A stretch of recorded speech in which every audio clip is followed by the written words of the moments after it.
नमस्कार साथियों, आइए देखते हैं। तो हम लोग देख रहे थे कि निर्मला की तरह ज्यादातर जो कारीगर हैं, निर्मला की तरह देखा जाए ज्यादातर जो कारीगर हैं वो एक मायने में देखा जाए तो वो कारीगर अनियमित रूप से काम में लगे हुए हैं, अर्थात उनके साल के लगभग 365 दिन, जिसको हम बोलते हैं 365 दिन पूरे दिन काम नहीं मिल पाते हैं।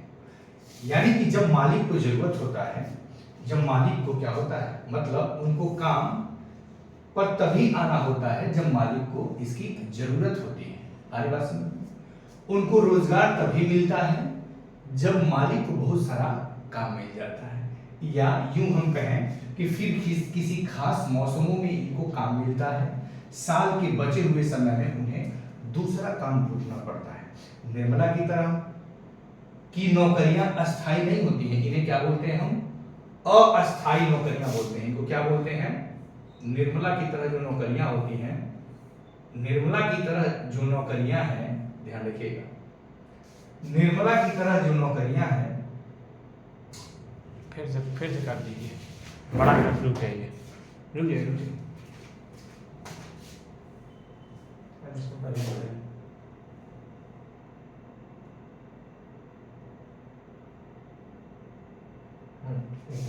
इतना तो काम कर ही रहा था ये। नहीं, इतने पे छोटे पे ठीक। हाँ, फिर से पढ़ा दीजिए।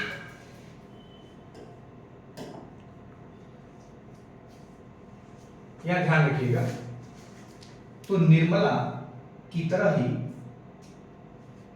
काम करने वाले बहुत से लोग होते हैं जिनको साल के पूरे दिन का काम नहीं मिल पाता है, यानी कि उनकी जो नौकरी होती है वो अस्थायी नहीं होती है। साल के बचे हुए मौसम में उनको दूसरा काम ढूंढना पड़ता है।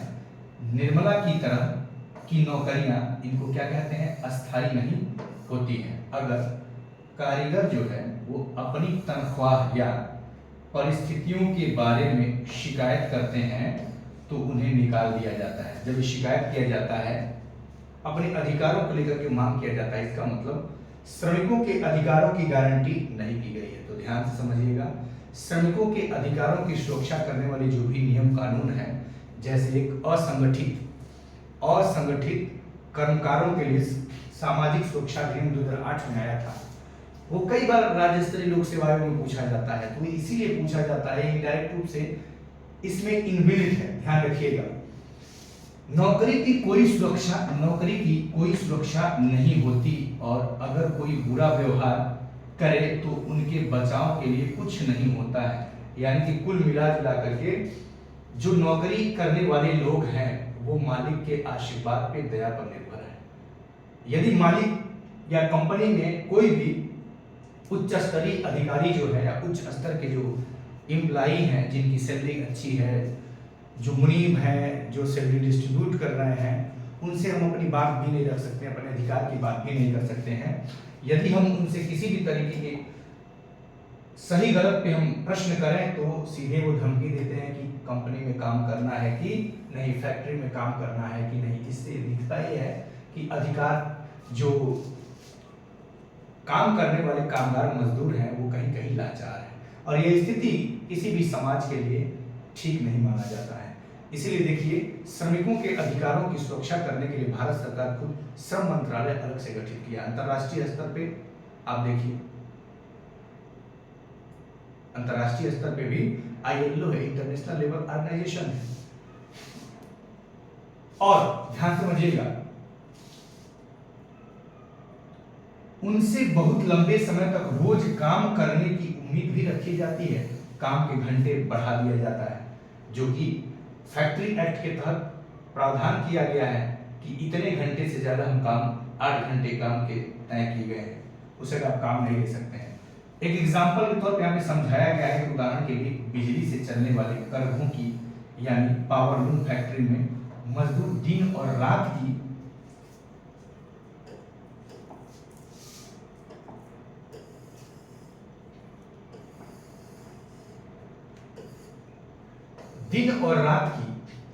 पालियों में 12-12 घंटे तक काम करते हैं। देख लीजिए, पालियों में 12-12 घंटे तक काम करते हैं। उन्हें 8 घंटों से ज्यादा काम करने की मजदूरी अलग से नहीं मिलती, नियमतः 8 घंटे काम करना चाहिए था, लेकिन 8 घंटे से अधिक एक्स्ट्रा 4 घंटा जो ये लोग एक्स्ट्रा काम कर रहे हैं, इसकी एक्सेस मजदूरी मिलना चाहिए, सरप्लस मजदूरी मिलना चाहिए इंसेंटिव के तौर पे, चाहे जिस रूप में ओवर टाइम के रूप में जैसे काउंट कर लीजिए, तो लेकिन नहीं मिलता है।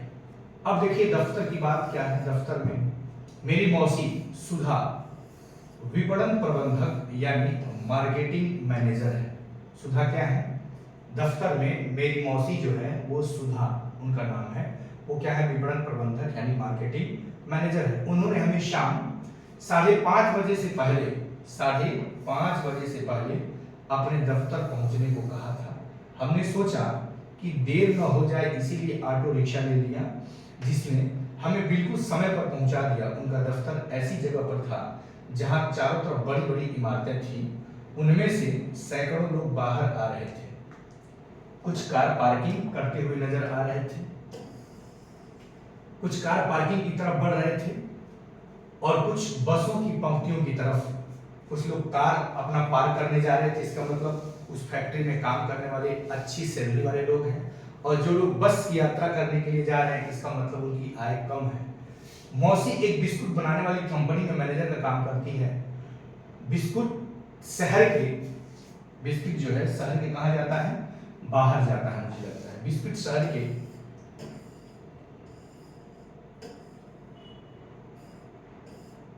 बाहर एक फैक्ट्री में बनाए जाते हैं। शहर के बाहर एक फैक्ट्री में बनाए जाते हैं, शहर के बाहर है फैक्ट्री। मौसी 50 विक्रेताओं यानी कि सेल्समैन के काम का निरीक्षण करती है कि ये लोग कैसे बिस्किट बेच रहे हैं, उन पर नियंत्रण रखती है। जो शहर के विभिन्न भागों में आते जाते हैं, ये लोग दुकानदारों से बड़े बड़े ऑर्डर लेते हैं और उनसे भुगतान इकट्ठा करते हैं।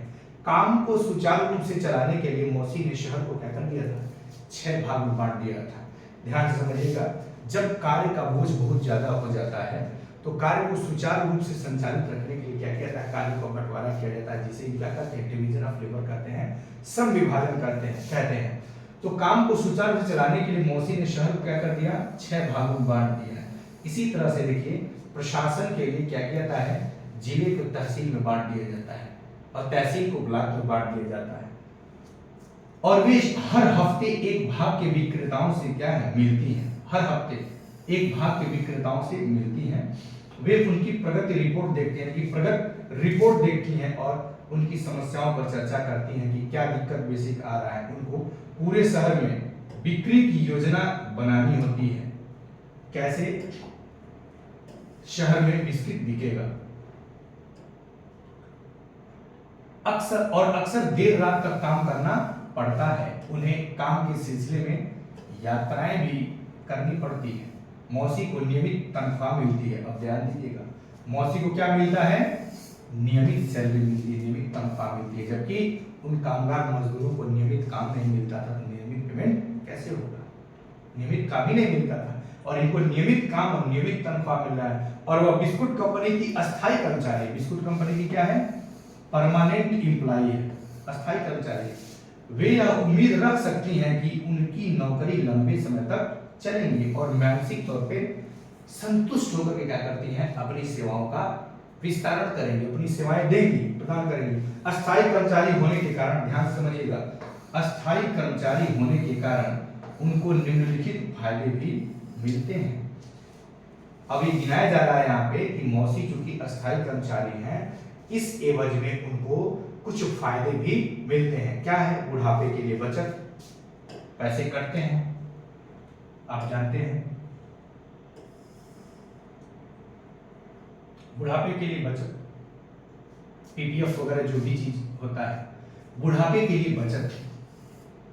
उनकी तनख्वाह का एक भाग भविष्य निधि में सरकार के पास डाल दिया जाता है। ध्यान समझिएगा, सरकार के पास भविष्य निधि में डाल दिया जाता है। इस बचत पर ब्याज भी मिलता है, ब्याज भी मिलता है। नौकरी से सेवानिवृत्त होने पर यह पैसा मिल जाता है, और इस पैसे का एक मुश्त कहीं भी आप इस्तेमाल करके अपने भविष्य की गारंटी ले सकते हैं।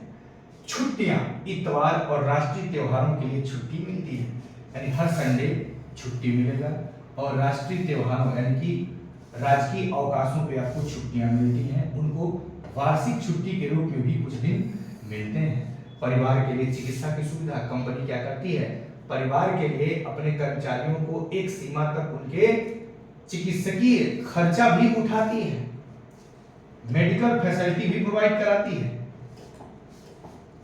जबकि काम करने वाले मजदूरों के लिए इस तरह की कोई भी फैसिलिटी नहीं था, जो रामलिंगम के खेतों में काम करते थे। अब देखेंगे यहाँ पे, अगर तबीयत खराब हो जाए तो कर्मचारी को बीमारी के दौरान छुट्टी भी मिलती है। अगर तबीयत खराब हो जाए तो कर्मचारी को बीमारी के दौरान छुट्टी भी मिलती है। इसको बोलते हैं मेडिकल, लोग बनवाते हैं ना, मेडिकल बनवा करके क्या करते हैं, अपने ऑफिस में जमा करा देते हैं और उस पर उनको क्या मिलती है, सैलरी भी मिलती है। ध्यान रखिएगा, शहर में ऐसे कई कर्मचारी होते हैं जो दफ्तरों में, फैक्ट्रियों में और सरकारी विभागों में काम करते हैं, जहां उन्हें नियमित और अस्थायी कर्मचारी की तरह रोजगार मिलता है। वे लगातार उसी दफ्तर या फैक्ट्री में काम पर जाते हैं, उनका काम भी तय होता है कि उनको काम क्या करना है और उनको हर महीने तनख्वाह मिलती है। अगर फैक्ट्री में काम कम हो तो भी उन्हें, यदि फैक्ट्री में काम कम हो तो भी उन्हें क्या होता है,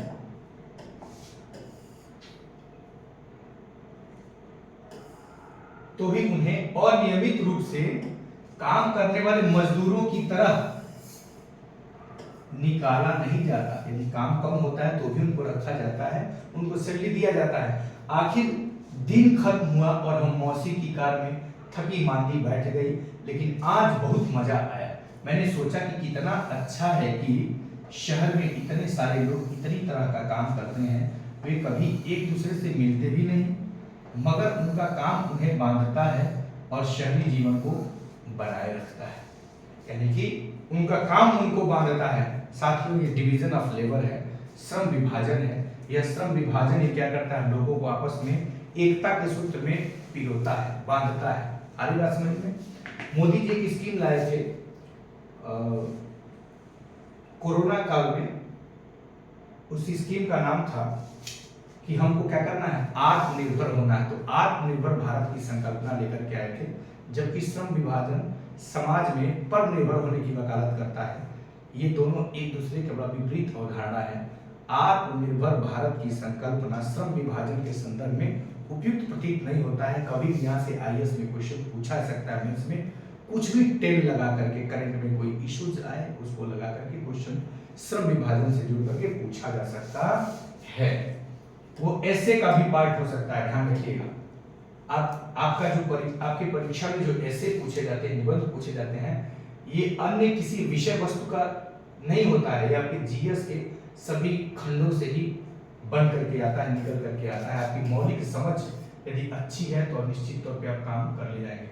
अब देखिए साथियों, ये अभ्यास के प्रश्न है। इस अभ्यास के प्रश्न को आप कर सकते हैं। हिंदू स्रोत, हिंदू ऑनलाइन, ये हिंदू से है और यहाँ पे ढेर सारा चीज दिया गया है। काम की सुरक्षा कैसे, बच्चू मांझी कितना पा रहा है, कौन कितना सैलरी पा रहा है, सुधा कंपनी कितना तनख्वाह पा रही है, कैसे कर रही है, ये तमाम तरह की, सुधा वही मौसी है।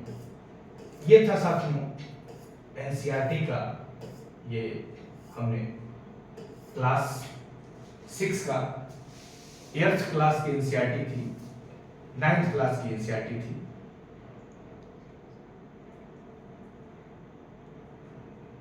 6th क्लास की एनसीईआरटी थी और 9th चैप्टर था ये, जहां पे हमने शहरी आजीविका के बारे में चर्चा किया है। नेक्स्ट टॉपिक पे हम फिर आपसे मिलेंगे। Thank you so much.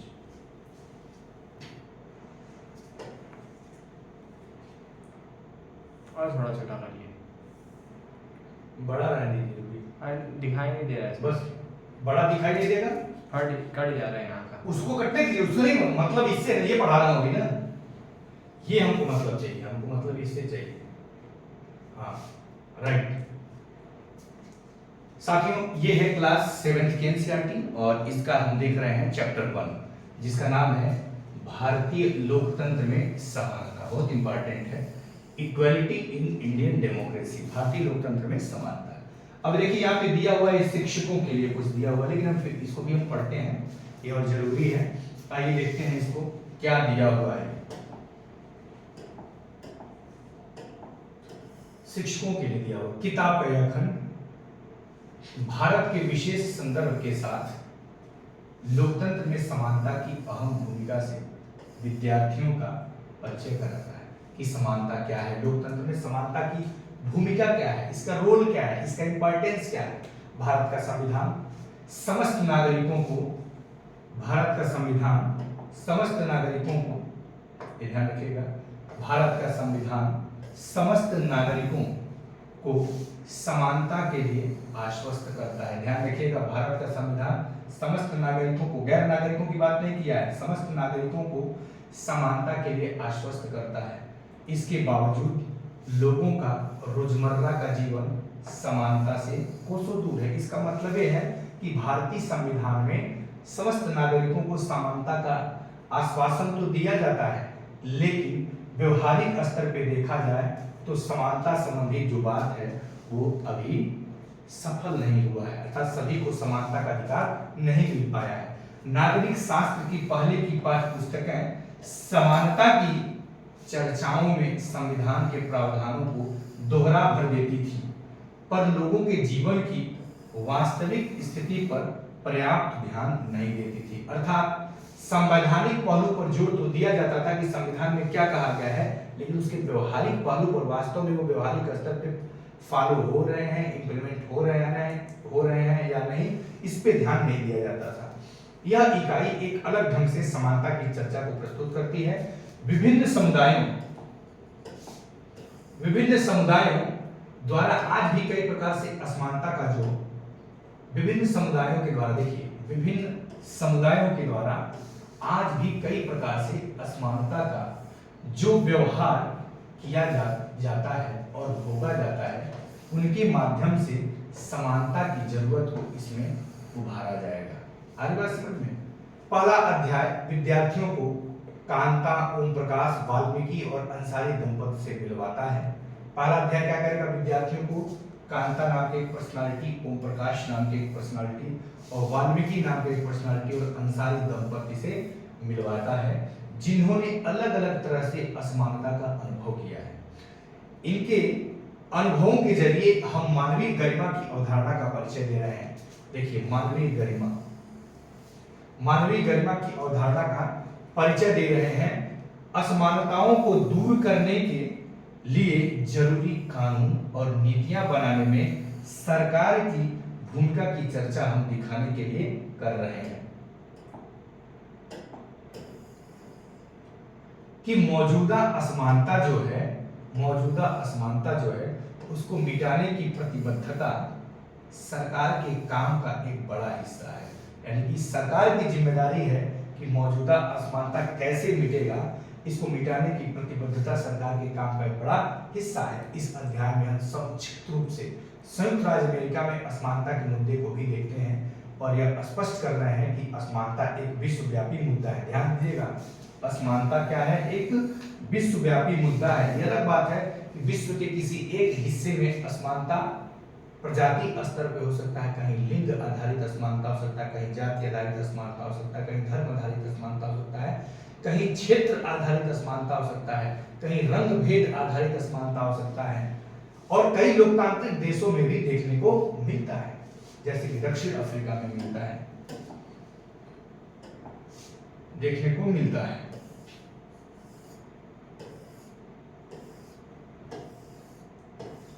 इस इकाई का दूसरा जो चैप्टर है, दूसरा अध्याय है, इस पुस्तक का 9वां पाठ है और पुस्तक में समानता को लेकर जगह जगह उठाए गए प्रमुख विचारों को इस अंतिम अध्याय में एक साथ क्या किया गया है, बांधा गया। अर्थात 9वें चैप्टर में जो समानता को लेकर अलग अलग खंड के रूप में, खंडित रूप में चर्चा किया गया है, अलग अलग रूप में चर्चा किया गया है, उसको 9वें चैप्टर में जाकर के एक साथ क्या किया गया है, कंपाइल किया गया है, एक साथ एक सूत्र में बांधा गया है। इस अध्याय का एक बड़ा अंश समानता की लड़ाई में विभिन्न लोगों के योगदान की चर्चा करता है कि कौन कौन से वो लोग हैं जो समानता की लड़ाई में योगदान दिए हैं। इसमें उदाहरण स्वरूप एक सामाजिक आंदोलन पर विशेष ध्यान दिया गया, ध्यान रखिएगा, सोशल मूवमेंट पर विशेष ध्यान दिया गया है और साथ ही उन रचनात्मक तरीकों को भी उभारा गया है, जैसे लेखन, गीत, कविताएं, जिनके माध्यम से लोग समानता की मांग व्यक्त करते हैं। जैसा कि आप जानते हैं कबीर भी इस तरह की उनके दोहे हैं, कबीर ने कटाक्ष किया समाज पे इस तरह की असमानता विद्यमान रहा है उसको लेकर के। आ रही बात समझ में? उसको हम देखते हैं। इन दोनों ही अध्यायों का उद्देश्य क्या है? इन दोनों ही अध्यायों का उद्देश्य है कि विद्यार्थियों को यह समझने में मदद करना है कि समानता और लोकतंत्र की अवधारणाएं गतिमान हैं। क्या समझाना है उद्देश्य? कि समानता और लोकतंत्र की जो अवधारणाएं हैं वो गतिमान है, स्थिर नहीं है। इनकी गतिमयता इस बात से ही दिखाई देती है कि सरकार को समानता के लिए नए नए कानून और कार्यक्रम बनाने पड़ते हैं। समानता के लिए नए नए कानून और कार्यक्रम बनाने पड़ते हैं और विभिन्न आर्थिक व सामाजिक मुद्दों पर लोगों के आंदोलन चलते रहते हैं। अब देखिए कांता ओम प्रकाश अंसारी दंपति और तवा मत्स्य संघ इन सभी के अनुभवों जैसे ही विभिन्न स्थानीय अनुभव हर जगह मौजूद होंगे। इस इकाई में नीति अवधारणाओं को विद्यार्थियों के लिए अधिक प्रासंगिक, व्यवहारिक और उपयुक्त बनाने के लिए स्थानीय स्थितियों का हवाला दिया जाना चाहिए। कक्षा में समानता के मुद्दे पर चर्चा होना शिक्षक से ऐसी संवेदना और दृढ़ प्रतिबद्धता की मांग करता है जिससे प्रत्येक विद्यार्थी की गरिमा अक्षुण्ण बनी रह सके, है ना? ताकि कक्षा में बैठने वाला विद्यार्थी इस समानता या असमानता से जुड़े मुद्दे पर जब प्रश्न हो, जब चर्चा हो, प्रसंग हो, जब वार्तालाप हो, चर्चा हो, तो विद्यार्थी चाहे किसी भी जाति का हो, किसी भी धर्म का हो, किसी भी लिंग का हो, किसी भी क्षेत्र विशेष का हो, किसी भी प्रजाति का हो, उसकी गरिमा अक्षुण्ण बनी रह सके, उसकी गरिमा आहत ना हो। क्योंकि जैसे ही समानता की बात किया जाता है तो तमाम से मुद्दे ऐसे होते हैं जो आते हैं और उसमें विद्यार्थी के प्रभावित होने की संभावना रहती है। ध्यान रखिएगा यहाँ देखिए साथियों, अध्याय 1 है, यहाँ पे 6 फिगर दिया गया है, 6 चित्र दिया गया है। इसमें पुरुष और महिला को दिखाया गया है। यहाँ ये छोटे लाल है, ये पेशे से क्या है, किसान है। ये मंजीत कौर क्या है, शिक्षिका है। ये तेजा सिंह है, क्या है, ये व्यापारी है। गिरीश राव है, ये छात्र है। और कांता देवी ये घरेलू कामगार है और सुजाता कुमारी ये भी घरेलू कामगार है। चुनाव के दिन कांता और उसकी दोस्त सुजाता, कांता ये हो गई और सुजाता ये हो गई। चुनाव के दिन कांता और उसकी दोस्त सुजाता क्या डालने जा रहे हैं, वोट डालने की बारी का इंतजार कर रहे हैं। अच्छा, यानी कि ये लोग वोट डालने के लिए इंतजार कर रहे हैं, लोग अपने अपने बारी का इंतजार कर रहे हैं। ध्यान से समझिए साथियों, मत देने का अधिकार अब एक संवैधानिक अधिकार हो गया है। मत देने का अधिकार, वोटिंग राइट पहले स्टैच्यूटरी राइट था, विधिक या संवैधानिक अधिकार था, लेकिन अब मत देने का ये अधिकार ही नहीं है साथियों, अधिकार। मत देने का अधिकार अब क्या हो गया है, संवैधानिक अधिकार हो गया।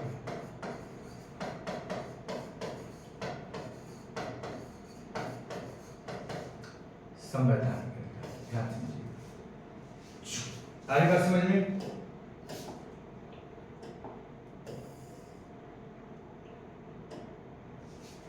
कितनी अच्छी बात है ना सुजाता कि हम सब अपने देश के समान नागरिक के रूप में वोट डाल सकते हैं। जैन साहब भी हमारे साथ इसी लाइन में खड़े हैं। हाँ बिल्कुल, कांता बोल रही है सुजाता से, तो सुजाता कह रही है हाँ बिल्कुल। इसका मतलब ये हुआ कि जब हम वोट डालने जाते हैं तो यहाँ पे कोई भेदभाव नहीं है और हम सभी राष्ट्र के निर्माण में एक समान रूप से भाग ले रहे हैं। ऐसा कौन कह रहा है? कांता कह रही है। किससे? सुजाता से। तो सुजाता जवाब ले बोल रही है हाँ बिल्कुल, चल कांता अब तेरी बारी आई, मैं तो उसे वोट दूंगी जिसने हमारे मोहल्ले में पानी की पाइपलाइन लाने में क्या किया है। मैं तो उसे वोट दूंगी जिसने हमारे मोहल्ले में पानी की पाइपलाइन लाने का वादा किया है। अब देख लीजिए, जो आधारभूत संरचना का विकास करने का जो वादा किया है उसे वोट देने की बात कह रही है। किसको? कांता कह रही है। आ रही बात समझ में? अब यहाँ पे हम एक नजर देखेंगे, यहाँ क्या कहा गया है? यहाँ कहा गया है समानता। भारत एक लोकतांत्रिक देश है। कक्षा 6 की पुस्तक में हमने लोकतंत्री सरकार के मुख्य तत्वों के बारे में पढ़ा था, जैसे लोगों की भागीदारी, संघर्षों का शांतिपूर्ण समाधान, समानता और न्याय। ये 3 चीज हम 4-5 चीज हमने देखा था।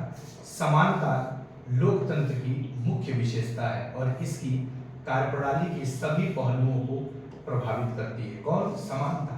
इस अध्याय में आप समानता के बारे में और अधिक जानेंगे। यह क्या है, लोकतंत्र के लिए आवश्यक क्यों है और भारत में सब समान है या नहीं। हम कांता की कहानी से चर्चा आरंभ करते हैं। आइए देखते हैं कांता की कहानी क्या है। कांता की कहानी है, चुनाव के दिन कांता उसकी दोस्त सुजाता क्या कर रही हैं? वोट डालने की बारी का इंतजार कर रही हैं। वोट डालना ये क्या हो गया है? कॉन्स्टिट्यूशनल राइट हो गया। कॉन्स्टिट्यूशनल राइट, संवैधानिक अधिकार हो गया। ठीक है ना? कितनी, यही बात अभी हमने कहा, कह रही है कि कितनी अच्छी बात है ना। कांता सुजाता से कह रही है कि सुजाता कितनी अच्छी बात है, हम सब अपने देश के समान नागरिक के रूप में वोट डाल सकते हैं। जैन साहब भी हमारे साथ इसी लाइन में खड़े हैं, जैन साहब, और अपनी बारी का इंतजार कर रहे हैं। चलो कांता तेरी बारी आई, सुजाता ने कहा। तो अब तेरी बारी आई और ये कह रही है कांता, मैं तो उसे वोट दूंगी जिसने हमारे मोहल्ले में पानी की पाइप लाने का वादा किया। अब ध्यान समझिएगा, अभी वर्तमान समय में चल रहा है कि वर्ष 2024 के पूरा होते होते पूरे भारत में प्रत्येक गांव में पाइपलाइन के माध्यम से पेयजल, शुद्ध पेयजल, प्रत्येक घर, हर घर स्वच्छ पेयजल पहुंचाने का वादा किया है। भारत सरकार उस काम को पूरा कर रहा है। आप जानते हैं जिसे हम बोलते हैं, कौन सा स्कीम है ये? कमेंट में लिख के बताइए कौन सा स्कीम है ये। नहीं याद आता है फिर भी सुन लीजिए, राष्ट्रीय जल जीवन मिशन है। इसका उद्देश्य क्या है? राष्ट्रीय जल जीवन मिशन है। राष्ट्रीय जल जीवन मिशन है। इसका उद्देश्य क्या है? 2024 तक, टारगेट क्या है? 2024 तक प्रत्येक गांव में, देश के प्रत्येक गांव में, प्रत्येक घर क्या करना है? पाइपलाइन के माध्यम से शुद्ध पेयजल मुहैया कराना। शुद्ध पेयजल मुहैया कराना। आगे बात समझ।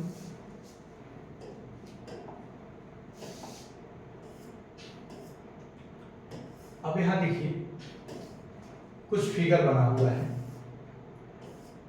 फिगर पे हम थोड़ा सा एक नजर डालते हैं।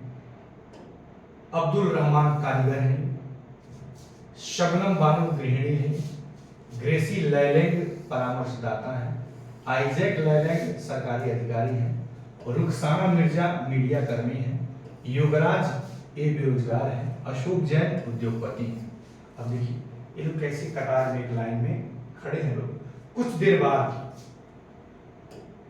ध्यान रखिए, कुछ देर बाद में आना कांता, ऐसा कुछ आवाज आता है। जी नमस्ते साहब, घर पर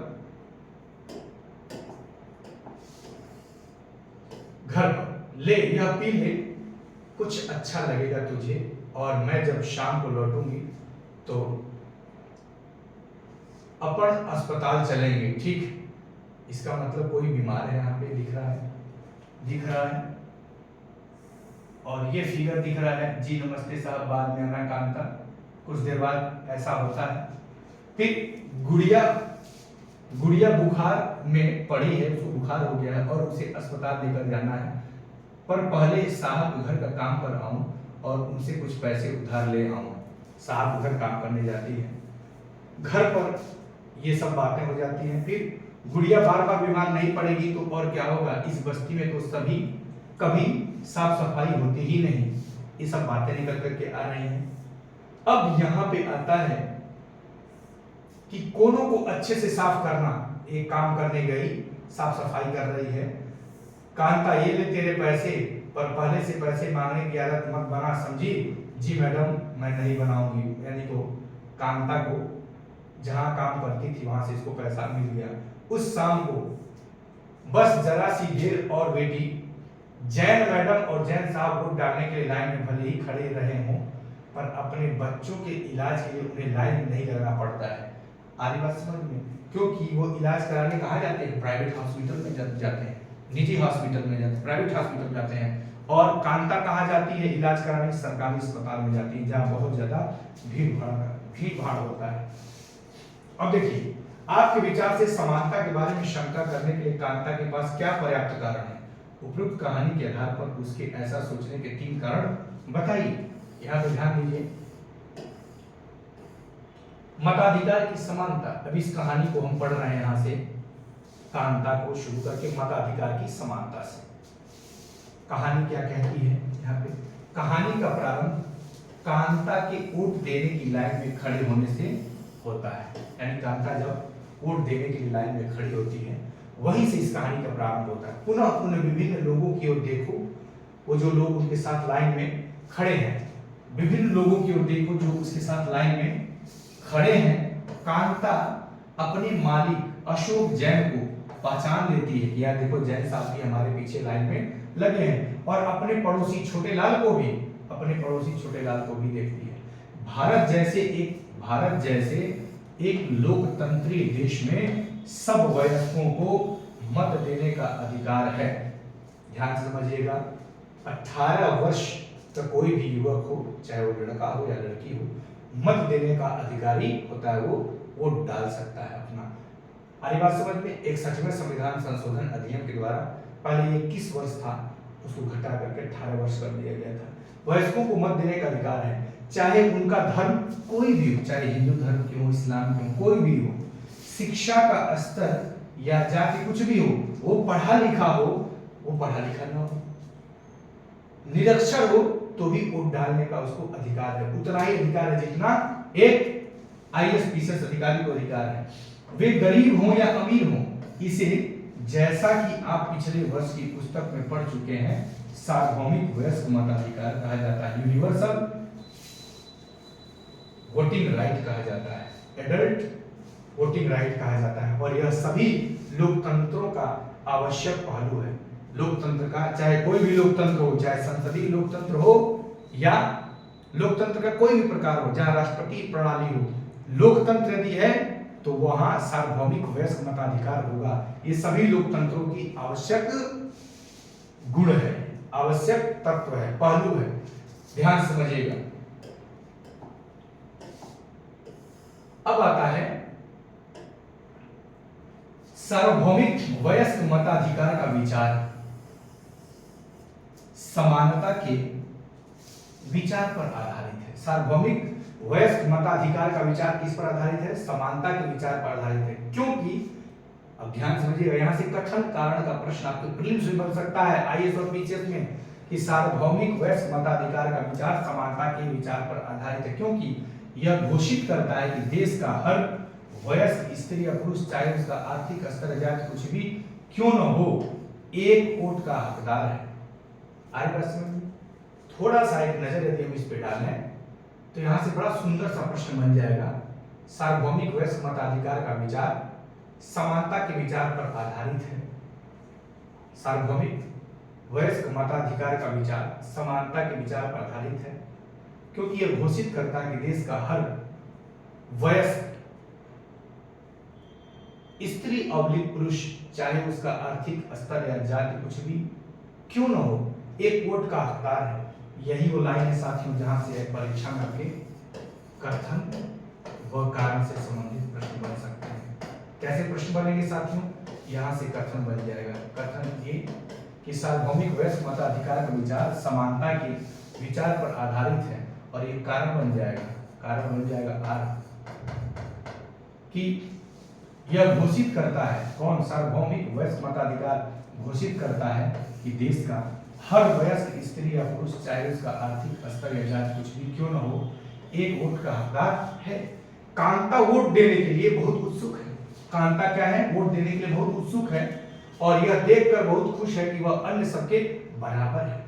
वो अपने बराबरी का जब देख रहा है, परिदृश्य देख रहा है कि हम सभी बराबर हैं इस मुद्दे पर, क्योंकि उन सबके पास भी एक ही वोट है, उन सबके पास भी एक ही वोट है।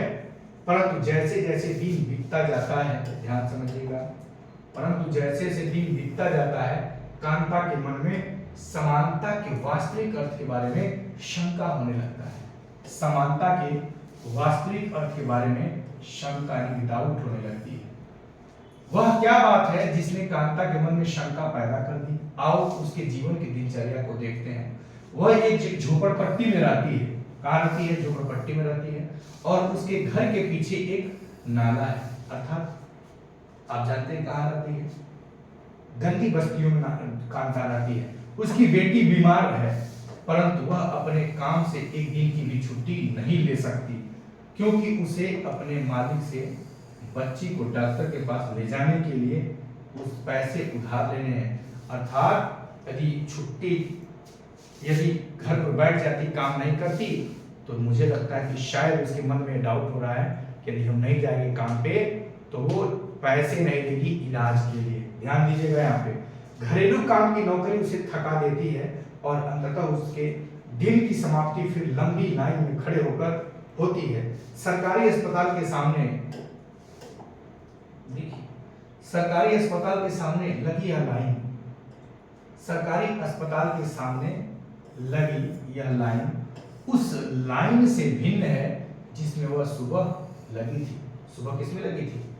मत देने के लिए लाइन में लगी थी, क्योंकि इस लाइन में खड़े अधिकांश लोग गरीब हैं और वहां गरीब और अमीर सभी थे।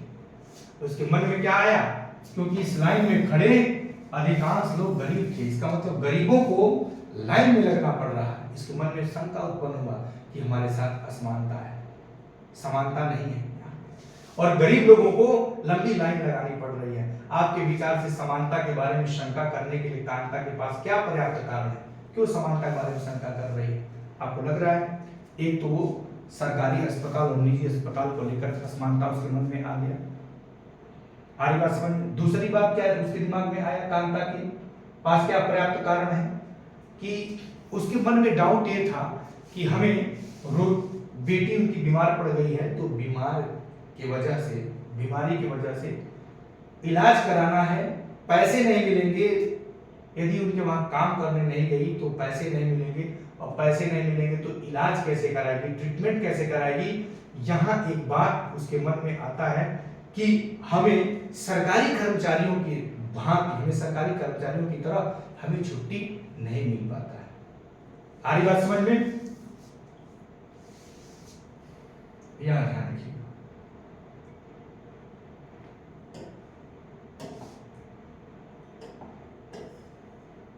जैन मैडम और जैन साहब वोट डालने के लिए लाइन में भले ही खड़े रहे हों, पर अपने बच्चों के इलाज के लिए उन्हें लाइन में नहीं लगना पड़ता, अर्थात वो प्राइवेट अस्पताल में चले जाते हैं। इसके मन में भी एक संशय था कि आखिर जैन साहब ऐसा तो नहीं करते। अब ध्यान रखिएगा, अन्य प्रकार की असमानताएं। थोड़ा देखिए कितना टाइम हुआ, 50 मिनट हुआ, 50 मिनट हुआ, 40 मिनट हो गए, तब से भी 40 मिनट हुआ, पिछला जोड़ करके नहीं। पानी नहीं था कब से भाई? 39 मिनट। इसीलिए कहा कंसंट्रेट होकर काम किया करिए। कहां तक हुआ था देखिए, तो उसमें अन्य ओके हो गया। देखिए, अन्य प्रकार की असमानताएं, inequalities, other type of inequalities. कांता जो है उन बहुत से लोगों में से एक है जो भारतीय लोकतंत्र में रहते हैं, और जिन्हें मताधिकार प्राप्त है। लेकिन जिनका दैनिक जीवन और कार्य करने की स्थितियां समानता से बहुत दूर है, अर्थात दैनिक जीवन और जहां वो रोजी रोटी के लिए काम करते हैं वहां पे समानता जैसी कोई चीज नहीं है। निर्धन होने के अलावा, यानी निर्धनता के आधार पे तो असमानता इसको झेलना ही पड़ता है। निर्धन है इसलिए सरकारी अस्पताल में जाती है इसको लाइन लगना पड़ता है। जो लोग अमीर हैं प्राइवेट हॉस्पिटल जाते हैं, लाइन में नहीं लगना पड़ता, तो असमानता उसके साथ नहीं है। तो वही कह रहा, निर्धन होने के अलावा भारत में लोगों को अन्य अनेक कारणों से भी असमानता का सामना करना पड़ता है। इसका आशय यह है, इसका आशय हम निम्नलिखित दो कहानियों को पढ़कर समझेंगे। दो कहानियां, ये दोनों ही वास्तविक घटनाओं पर आधारित हैं और भारत में होने वाली विभिन्न प्रकार की असमानताओं पर प्रकाश डालती है। आगे बातें समझ में?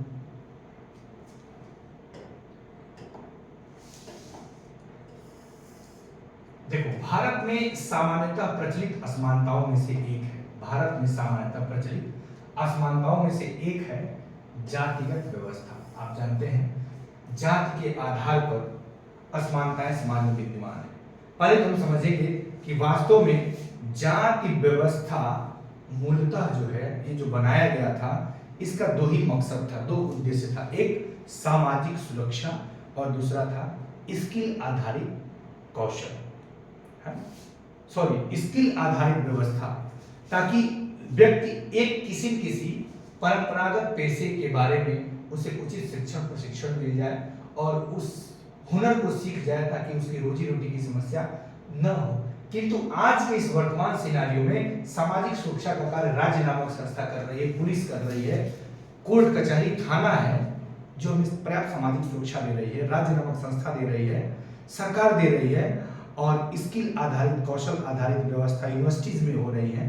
तो आज भी जाति व्यवस्था प्रासंगिक क्यों है, ये ध्यान देने वाली बात है। आइए समझते हैं। तो जातिगत व्यवस्था, यदि आप ग्रामीण भारत में रहते हैं तो जातिगत पहचान का अनुभव शायद बहुत छोटी आयु में ही हो जाता है, क्योंकि आपके सामाजिकरण से ही वो आ जाता है। आप जानते हैं कौन ब्राह्मण है, कौन क्षत्रिय है, कौन वैश्य है, कौन शूद्र है। यदि आप भारत के शहरी क्षेत्र में रहते हैं, तो शायद यह सोचेंगे कि लोग अब जात पात में विश्वास नहीं करते। लेकिन ध्यान समझिएगा, परंतु जरा एक प्रमुख समाचार पत्र के वैवाहिक विज्ञापन के कॉलम को देखिए, तो आप पाएंगे कि उच्च शिक्षा प्राप्त शहरी भारतीय के दिमाग में भी जाति कितनी महत्वपूर्ण है। आएगा समझ में? कैसे हम जानेंगे जाति महत्वपूर्ण है? देखिए यहाँ कॉलम देखिए क्या लिखा हुआ है, या पढ़ के जान जाएंगे। तोमर राजपूत 30 साल एज है, 5 फुट 9 इंच इनका हाइट है, मैकेनिकल इंजीनियर है, सुजलाम पुणे से रहने वाले हैं, वहां पे सेवारत है, उच्च तकनीकी अर्हता प्राप्त राजपूत कन्या चाहिए। कौन सा है? राजपूत, और क्या चाहिए? राजपूत कन्या चाहिए। जाति आ गया, इस शहरी बाबू है, 23 वर्ष आयु है, 5 फीट 3 इंच इनका हाइट है, और स्लिम गोरी, BE computer science, Chhattisgarhi Agrawal कन्या के लिए स्वजातीय मैचिंग वर चाहिए, यानी अग्रवाल में ही विवाह करेंगे। ऊपर दिए गए वैवाहिक विज्ञापनों में जाति की सूचना देने वाले अंशों पर गोला बनाइए। ये देखिए जाति की सूचना देने वाला यहाँ है, इसके अलावा भी ऊपर दिया हुआ होगा। आएगा समझ में? ये देखिए कुर्मी क्षत्रिय, ब्राह्मण जिजोदिया, ब्राह्मण कुर्मी क्षत्रिय, ये सब चीज चाहिए। तोमर राजपूत है, अर्थात समाचार पत्रों में विज्ञापन में जो दिया गया है, इससे भी ये पता चलता है कि जाति अभी भी शहरी समाज के मानसिक पटल पे कहीं कहीं अमिट छाप लिए हुए है और वो हटा नहीं है। अब कह रहा है कि आइए एक स्कूल जाने वाले, आइए अब एक कहानी हम सुनाते हैं आपको स्कूल जाने वाले एक दलित बच्चे के अनुभव के बारे में हम देखते हैं इसको। दलितों के बारे में आप पहले ही पिछले वर्ष की पुस्तक में पढ़ चुके हैं कि दलित एक ऐसा शब्द है जो निचली कही जाने वाली जात के लोग स्वयं को संबोधित करने के लिए प्रयोग में लाते हैं। दलित क्या है? एक ऐसा शब्द है जो निचली कही जाने वाली जाति के लोग स्वयं को, ध्यान समझिएगा, स्वयं को संबोधित करने के लिए प्रयोग में लाते हैं। दलित का अर्थ होता है, ध्यान समझिएगा, दलित का अर्थ होता है कुचला हुआ या टूटा हुआ। और इस शब्द का इस्तेमाल करके दलित यह संकेत करते हैं कि पहले भी उनके साथ बहुत भेदभाव होता था और आज भी उनके साथ भेदभाव हो रहा है। ओम प्रकाश वाल्मीकि,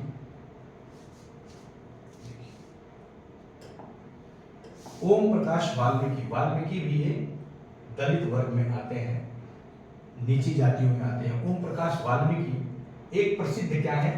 दलित लेखक है, एक दलित लेखक है, ठीक है, जिनका जन्म 1950 में हुआ था और 2013 में इनका देहांत हो गया था। अपनी आत्मकथा जूठन, इनकी आत्मकथा क्या है? जूठन में वे लिखते हैं कि स्कूल में दूसरों से दूर बैठना पड़ता था। यानी कि ओम प्रकाश भारती आत्मकथा का मतलब जो अपने जीवन के बारे में कोई कथा नहीं लिखता है उसे आत्मकथा कहते हैं। कह रहा है कि स्कूल में दूसरों से दूर बैठना पड़ता था, वह भी कहां? जमीन पर बैठना पड़ता था। अपने बैठने की जगह तक आते आते चटाई छोटी पड़ जाती थी।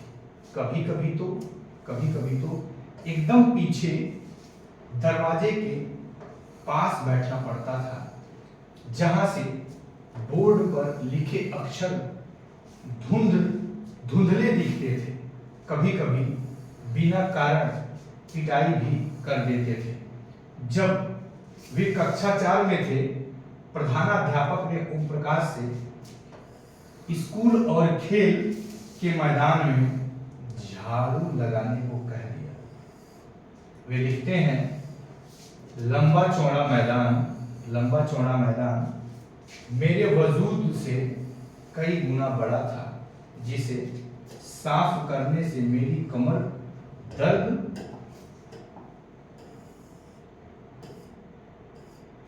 करने लगी थी। धूल से चेहरा सिर पट गया था, नहीं भर गया था। मुंह के भीतर धूल घुस गई थी। मेरी कक्षा में बाकी बच्चे पढ़ रहे थे और मैं क्या कर रहा था? झाड़ू लगा रहा था। हेडमास्टर अपने कमरे में बैठे थे, लेकिन निगाह मुझ पर टिकी थी। पानी पीने तक की इजाजत नहीं थी। पूरा दिन मैं झाड़ू लगाता रहा। स्कूल के कमरों की खिड़की दरवाजों से मास्टरों और लड़कों की आंखें छिपकर तमाशा देख रही थी। ओम प्रकाश से अगले 2 दिनों तक स्कूल और खेल के मैदान में झाड़ू लगवाई जाती रही और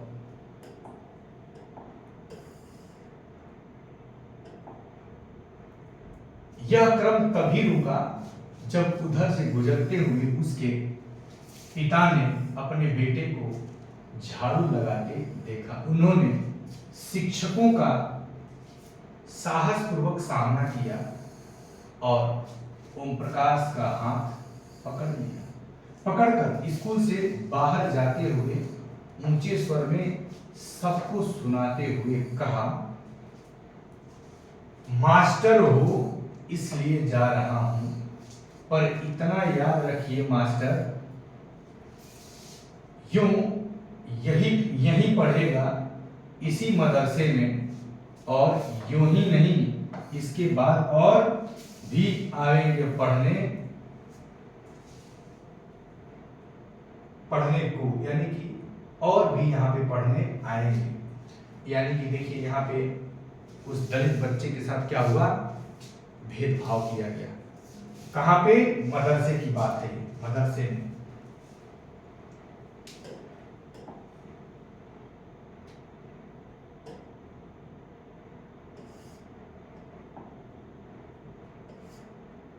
ओम प्रकाश बाल्की की किताब जूठन का मुख्य पृष्ठ है ये, जिसमें उन्होंने एक दलित बालक के रूप में बड़े होने के अनुभवों को प्रस्तुत किया था। अब आइए दूसरी कहानी हम देखते हैं। दूसरी कहानी क्या कह रही है, पढ़ते हैं इसको भी। दूसरी कहानी एक ऐसी घटना पर आधारित है जो भारत के एक बड़े शहर में घटी और देश के अधिकांश भागों में ऐसा होना एक सामान्य बात है। यह कहानी श्री और श्रीमती अंसारी की है, जो शहर में कैसे रहते हैं, किराए पर एक मकान लेना चाहते थे। वे पैसे वाले थे, उनके पास भरपूर पैसा था, वे पैसे वाले थे, इसलिए किराए की कोई भी समस्या नहीं थी। वे मकान ढूंढने में मदद लेने एक प्रॉपर्टी डीलर के पास गए। डीलर ने उन्हें बताया कि वह कई खाली मकानों के बारे में जानता है, जो किराए पर मिल सकते थे, किराए पे मिल सकते थे। वे पहला मकान देखने गए। देखिए, वे पहला मकान देखने गए।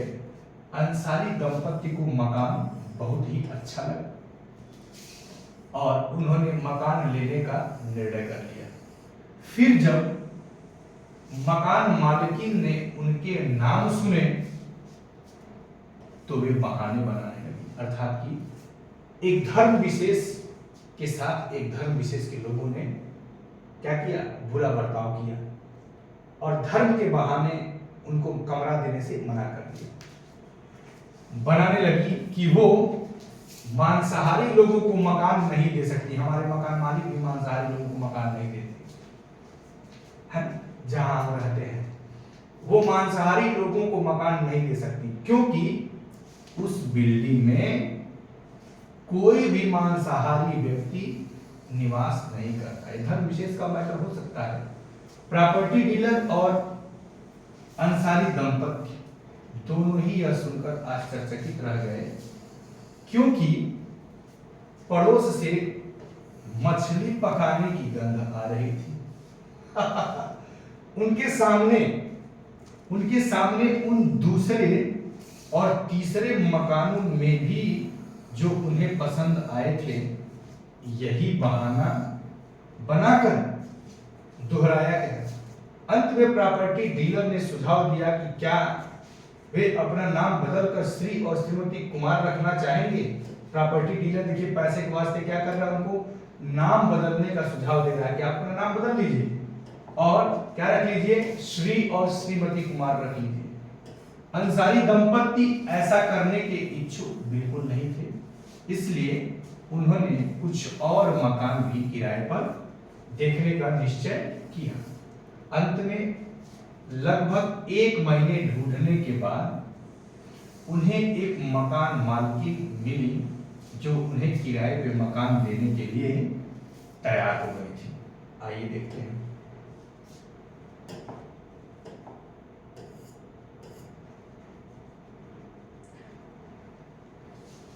अब यहाँ पे कह रहा है कि यदि आप अंसारी परिवार के एक सदस्य होते तो प्रॉपर्टी डीलर के नाम बदलने के सुझाव का उत्तर किस प्रकार देते?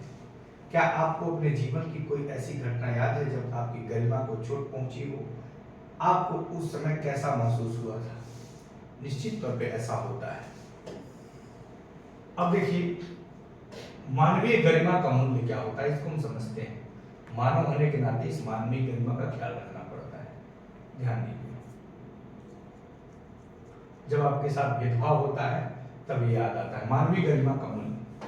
अब तक आप समझ गए होंगे कि प्रायः कुछ लोगों के साथ असमानता का व्यवहार बस इस कारण होता है कि उनका जन्म किस जाति, लिंग या धर्म में हुआ है, वे उच्च वर्ग के हैं या मध्यम या निम्न वर्ग के। ओम प्रकाश वाल्मीकि और अंसारी परिवार के साथ असमानता का व्यवहार जातिगत और धर्मगत कारणों से हुआ। यानी कि ओम प्रकाश वाल्मीकि जातिगत असमानता का शिकार हुआ और अंसारी दंपति जो है धर्मगत असमानताओं के कारण से धर्मगत असमानताओं का शिकार हुआ। जब लोगों के साथ असमानता का व्यवहार होता है, जब लोगों के साथ क्या होता है, असमानता का व्यवहार होता है, तो उनके सम्मान को क्या होता है, ठेस पहुंचती है। उनके सम्मान को क्या होता है, ठेस पहुंचता है। ओम प्रकाश वाल्मीकि तथा अंसारी दंपति, ओम प्रकाश वाल्मीकि तथा अंसारी दंपति के साथ किए गए व्यवहार के कारण उनकी गरिमा को ठेस पहुंची और ओम प्रकाश वाल्मीकि को उनकी जाति के कारण स्कूल में झाड़ू लगवाकर शिक्षकों और छात्रों ने उनके सम्मान को बुरी तरह आहत किया और उन्हें यह महसूस कराया कि वे विद्यालय के अन्य छात्रों के समान नहीं हैं, उनसे कमतर हैं, नीची जाति के हैं। आरी बात समझ में? अन्य छात्रों के समान नहीं है, उनसे कमतर है। बच्चा होने के कारण ओम प्रकाश वाल्मीकि स्वयं इस बारे में अधिक कुछ नहीं कर सके, किंतु जब उनके पिता ने अपने बेटे को झाड़ू लगाते देखा तो उन्हें इस असमान व्यवहार पर क्रोध आया और उन्होंने शिक्षकों के समक्ष विरोध प्रकट किया। जब लोगों ने अंसारी दंपति को अपना मकान किराए पर देने से इनकार कर दिया तब उनके सम्मान को भी चोट पहुंची। फिर जब प्रॉपर्टी डीलर ने उन्हें नाम बदलने का सुझाव दिया तब उनके आत्मसम्मान ने उन्हें ऐसा करने से रोक दिया, सेल्फ रिस्पेक्ट देखिए, और उन्होंने उस सुझाव को क्या कर दिया, ठुकरा दिया। ओम प्रकाश और अंसारी दंपति के साथ ऐसा व्यवहार, ओम प्रकाश और अंसारी दंपति के साथ ऐसा व्यवहार नहीं होना चाहिए था। वे उसी सम्मान और उसी गरिमा के हकदार थे जो अन्य किसी व्यक्ति को मिलती है। अब हम देखते हैं कि भारतीय लोकतंत्र में समानता। कितना मिनट हुआ वो? 30 मिनट ही हुआ। अब हाँ, अरे बोला यार वहां से। भारतीय लोकतंत्र में समानता, आइए देखते हैं भारतीय लोकतंत्र में समानता।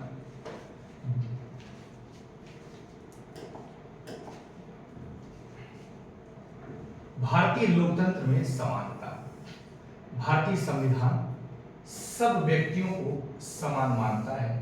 इसका अर्थ है कि देश के व्यक्ति चाहे वे पुरुष हों या स्त्री, किसी भी जाति, धर्म, शैक्षिक और आर्थिक पृष्ठभूमि से संबंध रखते हो, ध्यान रखिएगा ये लाइन, शैक्षिक और आर्थिक पृष्ठभूमि से संबंध रखते हो, वे सब समान माने जाएंगे, चाहे वो निरक्षर हो या साक्षर हो, चाहे शिक्षित हो। लेकिन इसके बाद भी हम यह नहीं कह सकते कि असमानता खत्म हो गई।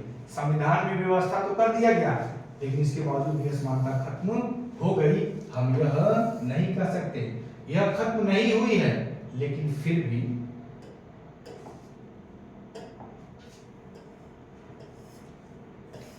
अब यहां देखिए दिखाया हुआ है, ये पिक्चर का सीन है, एक पिक्चर का सीन है 1975 में बनी दीवार फिल्म में, ध्यान रखिएगा 1975 में बनी दीवार फिल्म में जूते पॉलिश करने वाला एक लड़का फेंक कर दिए गए पैसे को उठाने से इनकार कर देता है। देखिए कोई ऐसे पैसा फेंक करके देता है तो उसको उठाने से इनकार कर देता है और कहता है कि हम काम किए हैं और उसका पैसा मांग रहे हैं, भीख नहीं मांग रहे हैं, हमें मेहनताना सम्मान से दीजिए, गरिमा से दीजिए। वह मानता है कि उसके काम की भी गरिमा है और उसे उसका भुगतान आदर के साथ किया जाना चाहिए, न कि अपमानजनक स्थिति में उसका अपमान करना, पेमेंट किया जाना चाहिए। आइए, लेकिन फिर भी कम से कम भारतीय संविधान में सब व्यक्तियों की समानता के सिद्धांत को मान्य किया गया है। जहां पहले भेदभाव और दुर्व्यवहार से लोगों की रक्षा करने के लिए कोई कानून नहीं था, अब अनेक कानून लोगों के सम्मान तथा उनके साथ समानता के व्यवहार को सुनिश्चित करने के लिए मौजूद है। ऐसे में मूल अधिकार, मौलिक अधिकार में समता का अधिकार है ना, समता का अधिकार है। मौलिक अधिकार में बहुत से ऐसे अधिकार हैं जो मानव के गरिमामय जीवन जीने की बात करते हैं। यहाँ पे थोड़ा हम एक नजर देखेंगे कि समानता को स्थापित करने के लिए संविधान में जो प्रावधान है, समानता को स्थापित करने के लिए संविधान में, है ना, जो प्रावधान है उनमें से कुछ निम्नलिखित है। प्रथम क्या है कि कानून की दृष्टि में हर व्यक्ति समान है, यानी कि विधि के समक्ष समता।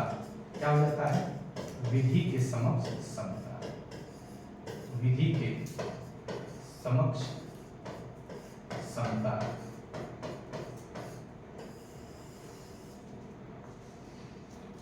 इसका तात्पर्य यह है कि हर व्यक्ति को देश के राष्ट्रपति से लेकर कांता जैसी घरेलू काम की नौकरी करने वाली महिला तक सभी को एक ही जैसे कानून का पालन करना है, विधि के समक्ष समता। दूसरा, किसी भी व्यक्ति के साथ उसके धर्म, जाति, वंश, जन्म स्थान और उसके स्त्री या पुरुष होने के आधार पर भेदभाव नहीं किया सकता है। आगे बात समझ में। और तीसरा जो बात है, वो तीसरा बात क्या है कि हर व्यक्ति सार्वजनिक स्थानों पर जा सकता है, चाहे वो किसी भी जाति का हो, किसी भी धर्म का हो, किसी भी लिंग का हो, किसी भी प्रजाति का हो, जिनमें खेल के मैदान हैं, जिनमें होटल हैं, दुकानें हैं और बाजार आदि सम्मिलित हैं। सब लोग सार्वजनिक कुओं, सड़कों और नहाने के घाटों का उपयोग कर सकते हैं। चौथा, अस्पृश्यता का उन्मूलन कर दिया गया है। ये चार चीजें समानता को स्थापित करने के लिए संविधान में जो प्रावधान किए गए हैं उनमें से कुछ निम्नलिखित हैं। प्रथम क्या है कि कानून की दृष्टि में हर व्यक्ति समान है। दूसरा क्या है, किसी भी व्यक्ति के साथ उसके धर्म, जाति, वंश, जन्म स्थान और उसके स्त्री या पुरुष होने के आधार पर भेदभाव नहीं किया जा सकता है। तीसरा है, हर व्यक्ति सार्वजनिक स्थान पर जा सकता है, उनमें खेल के मैदान है, होटल है, दुकानें हैं, बाजार है आदि सम्मिलित है। सब लोग सार्वजनिक कुओं, सड़कों, नहाने के घाटों का उपयोग कर सकते हैं। और चौथा क्या है, अस्पृश्यता का उन्मूलन कर दिया गया है, अनटचेबिलिटी को खत्म कर दिया गया है। यहाँ पे ध्यान देने वाली बात क्या है साहब, एक नजर और हम देखेंगे कि शासन ने संविधान द्वारा मान्य किए गए, संविधान के द्वारा मान्य किए गए समानता के अधिकार को दो तरह से लागू किया है। पहला कानून के द्वारा और दूसरा सरकार की योजनाओं और कार्यक्रमों द्वारा। सुविधाहीन समाजों की मदद। शासन ने संविधान द्वारा मान्य किए गए समानता के अधिकार को दो तरह से लागू किया है शासन ने। पहला कानून बना करके, कानून के द्वारा, और दूसरा सरकार की योजनाओं और कार्यक्रमों के द्वारा सुविधाहीन समाजों की मदद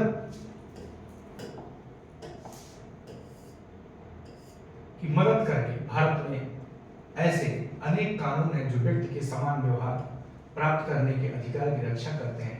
ऐसे अनेक कानून हैं जो व्यक्ति के समान व्यवहार प्राप्त करने के अधिकार की रक्षा करते हैं। कानून के साथ ही साथ सरकार ने उन समुदायों जिनके साथ सैकड़ों वर्षों तक असमानता का व्यवहार हुआ है, उनका जीवन सुधारने के लिए अनेक कार्यक्रम और योजनाएं लागू की हैं। ये योजनाएं यह सुनिश्चित करने के लिए चलाई गई हैं कि जिन लोगों को अतीत में अवसर नहीं मिले, अब उन्हें अधिक अवसर प्राप्त हों। आगे की बातें समझ लो। अब यहाँ ध्यान देना है, इस दिशा में सरकार द्वारा उठाया गया एक कदम है, बहुत खूबसूरत योजना है। इस दिशा में सरकार के द्वारा उठाया गया एक कदम है मध्याह्न भोजन की व्यवस्था, मिड डे मील। इस कार्यक्रम के अंतर्गत सभी सरकारी प्राथमिक स्कूलों के बच्चों को दोपहर का भोजन स्कूल के द्वारा दिया जाता है। यह योजना भारत में सर्वप्रथम तमिलनाडु राज्य में प्रारंभ की गई और 2001 में उच्चतम न्यायालय ने सभी राज्य सरकारों को इसे अपने स्कूलों में 6 माह के अंदर आरंभ करने के निर्देश दिए। देखिए कैसे न्यायालय के निर्देश पर सरकार की अच्छी स्कीमों को लागू कर रही है। ये था साथियों, इसके आगे की चर्चा हम बाद में करेंगे, नेक्स्ट लेक्चर करेंगे। Thank you so much.